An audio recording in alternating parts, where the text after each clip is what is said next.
Yeah. Let's move on to Chelsea and Spurs then. We mentioned Cucurella a few times already. Obviously 5 million starting for Chelsea. He's obviously cover for Ben Chilwell at left wing back. He can also play at centre back as well. I don't know about you. I was really impressed with Chelsea in every area of the pitch, except for the one key area of the pitch, which is up front. If only they had £100 million striker that they could call on to convert some chances, right? If only. I mean, I was watching some analysis on that game, actually, and it was interesting to say that they played so well, but obviously they didn't have that person up top that could finish off everything they were creating. But in the same respect, if you did have Lukaku up top there, I don't think they would have played as well as they did, because they obviously had those players that tracked back and did all the work that they needed to. If they had that person up front, it takes that person away from their midfield. So in some ways, I kind of get it. And in other ways, I think they played perfectly because they didn't have it. But we have seen that Havertz and Sterling aren't the answer up front for them. They're not going to be their 20-goal-a-season player. And a lot of people saw Havertz and Sterling in midfield and thought that's quite good value. But I think we're kind of seeing now that they're probably not. They might have moments, obviously, but I don't think I would be going near Havertz or Sterling. In your question on Cucurella, I really like the look of him. I just still worry about Chilwell coming back. And I think Chilwell will still be that first choice left wing back, and it will be Cucurella kind of tucking in, I would have thought. I don't know if you've seen the Chelsea fixtures, but they are absolutely incredible, both in the short and the long term. So they play Leeds next, and then they've got Leicester, Southampton, West Ham, Fulham, which is an incredible run of games. I've got Mount, for example, and he hasn't done anything, but I'm actually thinking of keeping the faith of him just because of how good those fixtures are. Yeah. Then they play Liverpool in game week 8, but then from game week 9 to 18, the only game in which is a kind of a tricky, red game, and that is Arsenal. The rest of those fixtures look really, really nice. So, we're talking about the triple up with Liverpool. But I think, if you go for Cucurella, a lot of us have got Reece James as well, who was brilliant when we know what he's capable of a right wing back. And if you can just find that kind of third attacking spot, is it Mount? Is it Havertz? Could it be Sterling who kind of comes into the fore? They could be a team to really target, I think. They could. You mentioned Reece James there. A lot of people were selling Reece James at halftime in that game. And benching him and then as well. Obviously he scored. Yeah, they were. What's your take on Reece James at the moment? Because I absolutely love him. Well, I don't know if podcasts probably can't see, but he's on the wall behind me. He's my FPL hero of last season. You mean a picture of him, don't you? A picture of him, yeah, not him specifically. That would be even more amazing, and a bit disturbing actually. I mean, last season he was incredible, right? He was incredible for me. For a lot of people, he wasn't always incredible. However, he was getting a lot of one-pointers, and they were kind of coming in with the big calls that he was getting. And this season, he looks like he's going to be that kind of frustrating player again. I mean, don't get me wrong, he's got 2 returns already so far, but he's been booked in both games. It looked like he was going to come away from that game the other day with 1 point and ended up getting the goal and playing well. It's all about his position, isn't it? Because, he didn't start that game at right wing back, which is where we want to see him play.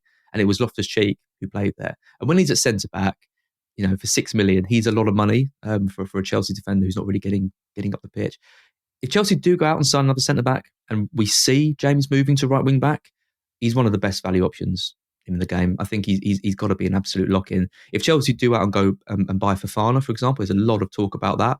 I think Reece James, I never use the word essential ever, but I think you're going to be hard to find a player who offers better value than Reece James if he's playing at right wing back. Considering he's $1 million less than Robertson as well. I mean, the thing that I loved watching him, and I've loved watching the last 2 games as well, is it's obvious how important he is to that team, because he's just being moved around that defence to make sure he stays on the pitch. And when Chelsea are in possession, they move to that kind of 4 at the back, and he ends up being right back, which is actually quite nice because he still gets forward, which is lovely. So he does that kind of overload with Loftus-Cheek quite a lot, and gave Loftus-Cheek quite a lot of joy. But obviously then when they move to going back in defence, he moves into that right centre-back role, doesn't he? So I actually think it doesn't hurt him that much. We saw Rudiger last year being in that left centre-back role where he was just, moving forward because Thiago Silva was always going to come back anyway.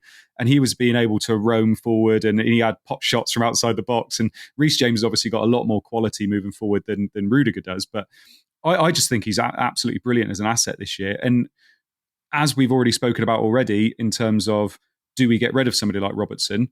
I could understand if you were getting rid of Robertson for James if you don't have James, because of the fixtures, because of how attacking he is. I know you're kind of smiling because you're thinking, oh, that's kind of what I'm thinking about doing. But I can kind of see the idea behind that, because Reece James, especially even if he only plays 45 minutes at right wing back, you don't want to be watching that game if you don't own him, because he's devastating on the right wing back, isn't he?